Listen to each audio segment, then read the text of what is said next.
তোমাদের আর আমাদের মধ্যে শত্রুতা আর ঘৃণা এটা চলবে যতদিন তোমরা এক আল্লাহর প্রতি ঈমান না আনো। এখানে একটা বিরাট মনস্তাত্ত্বিক দিক আছে।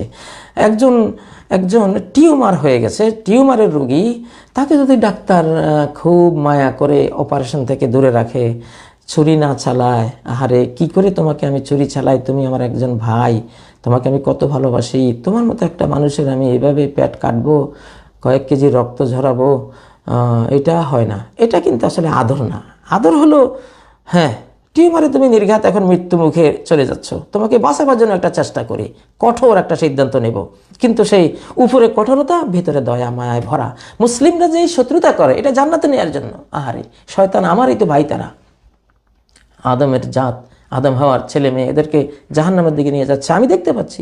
আমি একটু কঠোর মূর্তি ধারণ করে ওদেরকে বাঁচাবার চেষ্টা করব।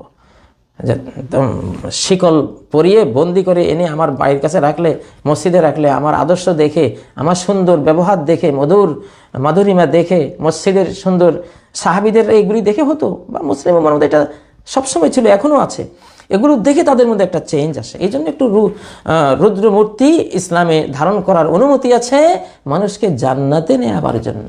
কুনতুম খায়রা উম্মাতিন উখরিজাত লিন-নাস, সূরা আলে ইমরানের 110 নম্বর আয়াতে আল্লাহ বলেছেন যে তোমরা তো শ্রেষ্ঠ জাতি, শ্রেষ্ঠ কল্যাণকর জাতি, মানব জাতির কল্যাণ করার জন্য। কল্যাণ কি? তাকে তুমি জান্নাতে নিবা, দুনিয়ার শান্তি, কবরের শান্তি, আখিরাতের শান্তি, মুক্তি দিবা, মুক্তির পথ দেখাবা, সেই জন্য তোমাকে আনা হয়েছে।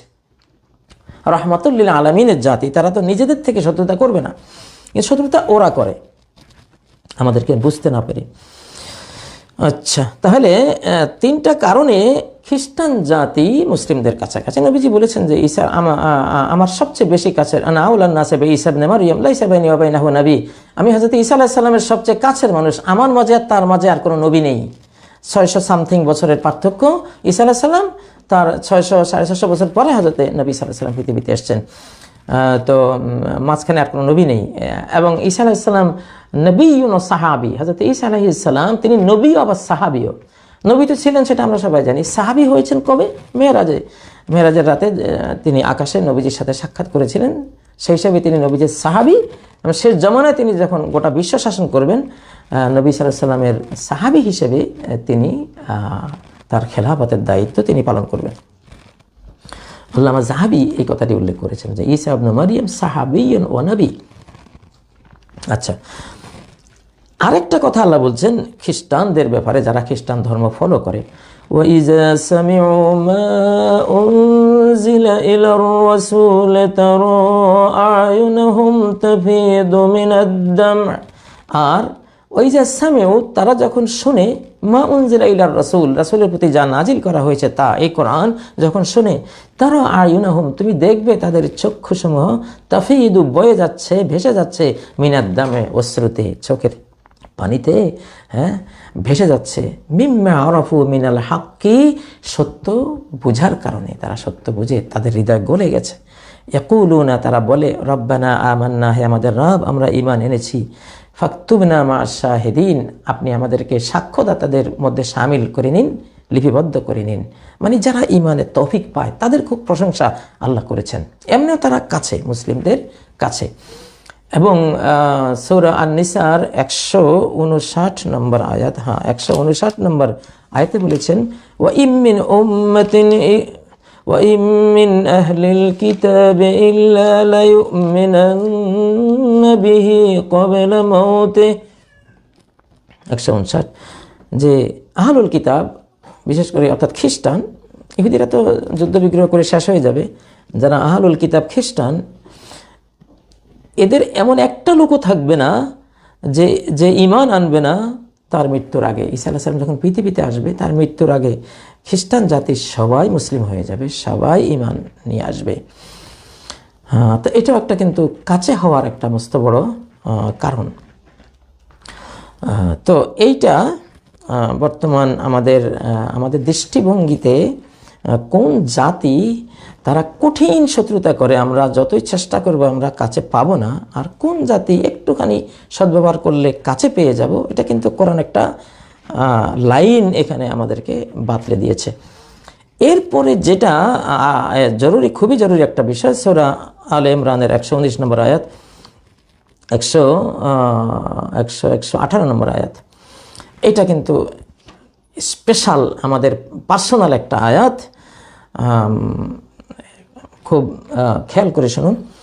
ইয়া আইয়ুহাল্লাযীনা আমানু লা তাত্তাখিযু বিতানাতাম মিন দুনিকুম লা ইয়ালুনাকুম খাবালা। ওহে তোমরা যারা ঈমান এনেছো, তোমরা মুসলিম উম্মার বাইরে বেতানা অন্তরঙ্গ বন্ধু কাউকে বানাইবে না, একদম ভেতরের খবর সব বলে দেবা, যেমন তোমরা তোমাদেরকে জানাও, একজন মুসলিম আরেকজন মুসলিমকে যেভাবে জানো, এইভাবে ভেতরের সমস্ত সংবাদ, বাতেনি খবর, ভেতরের খবর, আমাদের রাষ্ট্রীয় গোপন সব কিছু তাদেরকে তোমরা শেয়ার করে দিও না। তো লা ইয়ালুনাকুম খাবালা, যদি এটা করো তারা তোমাদের অনিষ্ট করতে কোনো কমতি করবে না, কোনো কমতি করবে না। কারণ ভেতরের খবর জানলে তখন ইবলিস তাদেরকে দিয়ে শত্রুতা করার একটা বিরাট ওয়াসওয়াসা প্ররোচনা দিয়ে দেবে এবং এটা ক্ষতিকর হয়ে যাবে। তো এই জন্য আমাদের অভ্যন্তরীণ বিষয়, আমাদের বাংলাদেশের অভ্যন্তরীণ বিষয়, বাংলাদেশি মানুষদের, আমাদের সিদ্ধান্ত মতো আমরা কোন পথে যাব আমরা ঠিক করব। সেই গোপন কথাগুলো, গোপন তত্ত্বগুলো বাইরের কারো কাছে আমরা শেয়ার করব না। হ্যাঁ, বাইরের যারা আমাদের ভালোবাসার কাছে, তাদের সাথে আমাদের দেয়া নেয়া হতে পারে। একটা হাদিসে এমন আছে, সাতুসালিহুনা রোমা সুলহান আমিনা, তোমরা রোমদের সাথে একটা নিরাপদ সন্ধি করবে। রোমদের সাথে, রোম কারা? ইউরোপ, আমেরিকা এবং সারা বিশ্বে যারা খ্রিস্টান জাতি, এদেরকে রোম বলা হয় সাধারণত। এদের মধ্যে অল্প অন্য ধর্মে থাকতে পারে, কিন্তু মূলত এরা। তো এদের সাথে একটা সন্ধি হবে। এই হাদিসটি আবু দাউদ ইবনু মাজার মধ্যে আছে। তো এইটা অবশ্য এখানে যে সন্ধিটার কথা আছে এটা সামনে আসবে। তো এখানেও কিন্তু তাদের কাছাকাছি হওয়ার একটা বিষয় এখানে আছে। যত কিছুই হোক, আমাদের রাষ্ট্রীয় গোপনীয়তা, আমাদের একেবারে ভেতরের কথা কিন্তু আমরা বাইরে শেয়ার করব না। সেটা আমাদের একান্ত বিষয়। আমাদের ব্যক্তিত্ব থাকতে হবে, পার্সোনালিটি থাকতে হবে, না হলে কিন্তু আমরা, কোরআন বলছে লা ইয়ালুনাকুম খাবালা, তাহলে তারা তাদের স্বার্থ দেখবে, তোমাদের স্বার্থ জলাঞ্জলি দিয়ে দেবে। তোমাদের গোপন জিনিস জেনে গেলে তোমাদের ক্ষতি হয়ে যাবে, এটা তোমরা করো না। তো আজকে আসলে কথা লম্বা হয়ে যাচ্ছে, আমি এখানে আজকে থামলাম।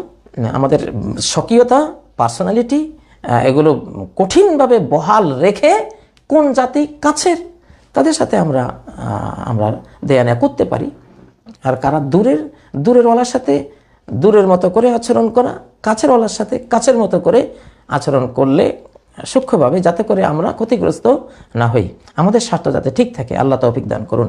সুবহানাকাল্লাহুম্মা বিহামদিক, আশহাদু আল্লা ইলাহা ইল্লা আনতা, আস্তাগফিরুকা ওয়া আতুবু ইলাইক। আসসালামু আলাইকুম ওয়া রাহমাতুল্লাহি ওয়া বারাকাতুহু।